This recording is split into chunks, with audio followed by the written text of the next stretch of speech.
Let's continue our conversation. Our left-right panel on the right, political strategist Michelle Baucus with us today. And on the left, Democratic strategist, former New York State Senator David Carlucci. David, on the left, I'm going to give you the first stab at all this. How much does it bother you that there are paid agitators there when people just want to come out and protest? I mean, this sort of will make a lot of things a lot more dangerous. And even police, according to Julio, decided we're out of here. Well, yeah, look, we don't need any of that. And that's been my concern. Look, and I've talked about this before, that ICE, Border Patrol, I don't really understand the training that they have to protect the First Amendment right of citizens protesting. And that's something that we know local law enforcement, like the New York City PD, we know Minneapolis with their history, they have doubled down and have extensive training on that to try not to escalate these situations. And that's why I've been very concerned about what happened, and so is millions of people, in terms of, is ICE agitating this situation, and are we putting these ICE officers in harm's way by not having a clear objective? And that just looks like chaos when you don't have that type of buy-in from local law enforcement. And that's what we need to see. We need to see this coordination so that we can go after violent criminals. That should be the goal, and not just this. You have to wonder, too. Yeah.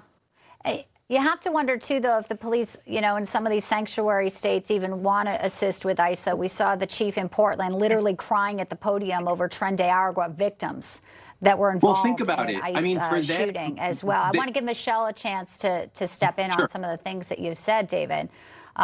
So David says, yeah, the police should be there, but some of them, I guess, in these sanctuary cities either have been told they're not allowed to, or, you know, politically don't align with the ICE enforcement.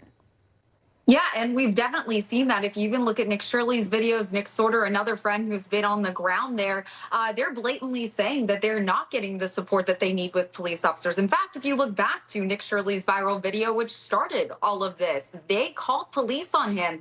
And the police were kind of going back and forth with Nick Shirley. I think the thing to consider as you see these riots, this is organized chaos. This has been going on since 2020. In fact, I've been on the ground covering some of these riots. I can tell you firsthand, there are signs laid out for these protesters. You go to these places, these protesters are more than happy to tell you that they're getting paid to be there. This is a way larger problem. Yeah, and it's not a lot either, right?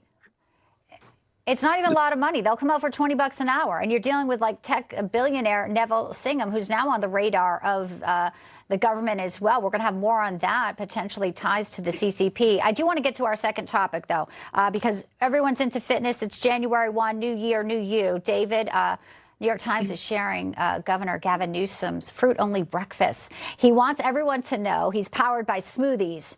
And he only eats, I guess, he says, every morning I wake up, I slice a lemon, cold water, I make a smoothie. I only eat fruit till noon consistently, berries, banana.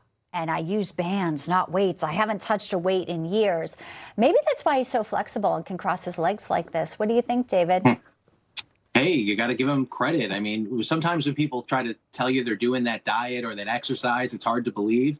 But with Gavin Newsom, I think I believe him when he tells us that he has this discipline and that regimen. But hey, good for him. I've heard that's a good diet. It's one I'd like to emulate, but I haven't been able to have that discipline. Well, just call him the Smoothie King, Michelle. There's free smoothies, apparently, for the whole month of January. It's just such in sharp contrast to sort of the weights that have been lifted, the challenges we've seen. RFK Jr., Secretary of War Pete Hegseth, that are more, I guess, you know, involved in the weights. Another person who apparently hasn't touched a weight in a long time is Mondami. We know he can't bench press to save his life. Michelle, what do you think about Gavin Newsom's berry breakfast and bands workout? Is there protein in these smoothies? Because I think Gavin Newsom needs to check the new food guidelines that RFK set out. This man needs some protein in his system. I'm not sure if he should be consuming just berries, especially in the morning. Listen, I'm a girl. I paid a lot of money for personal trainers and nutritionists, and unless he's consuming at least 30 grams of protein, I have some questions. All right. Well, it's the new year, so a lot of people sharing some of their workout regimes. Pretty interesting take there from Governor Newsom. Always appreciate your thoughtful comments, both of you. David Carlucci, Michelle Baucus, thank you. Good to be with you. Great to have you. Joan